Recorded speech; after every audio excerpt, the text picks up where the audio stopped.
Kita akan berhenti berehat seketika. Kita akan kembali selepas ini dengan perbincangan yang istimewa. Tapi terlebih dahulu, kita nak beralih ke cerita pagi bersama dengan rakan pelapor kita di sana.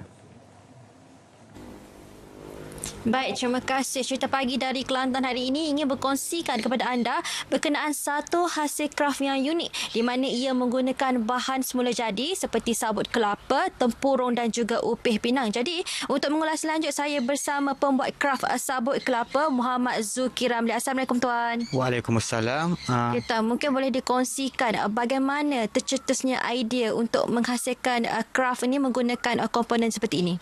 Asalnya kita buat untuk hiasan letak rumah.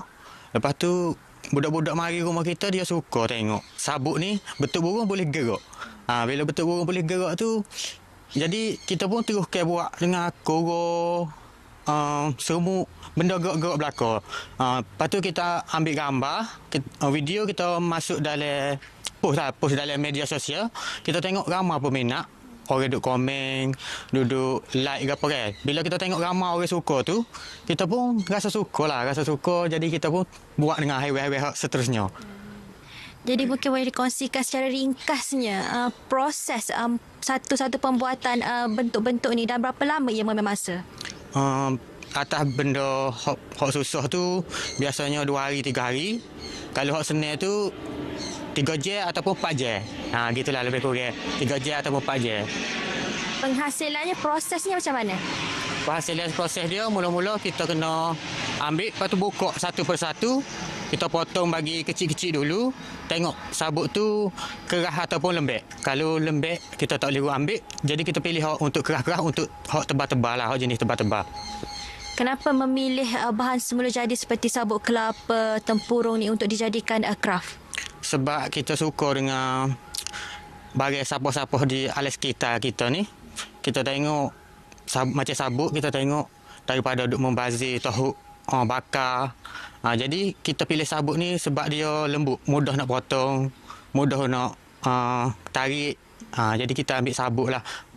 Saya difahamkan juga hasil karya ini mampu menjana pendapatan sampingan untuk tuan. Jadi macam mana dari segi harganya? Dalam harga tu 100 ke bawah lah. 100 ke bawah. Kalau jenis hak payah nak buat 180 gitulah lebih kurang. Hak jenis hak mudah nak buat tu murah sikit. Kalau hak jenis payah nak buat tu mahal sikit. Setakat ini permintaan dapat tu daripada mana? Adakah sekolah-sekolah ataupun pelancong ke macam mana?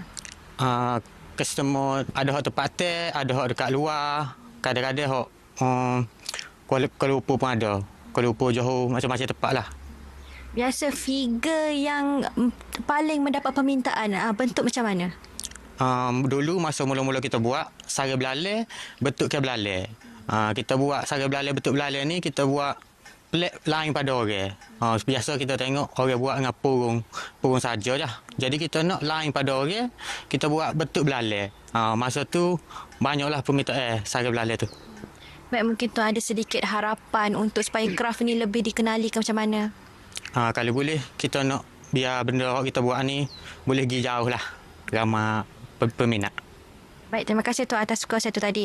Jadi baik, saya kira setakat itu dulu perkongsian dari Kelantan untuk edisi kali ini. Kembali ke studio.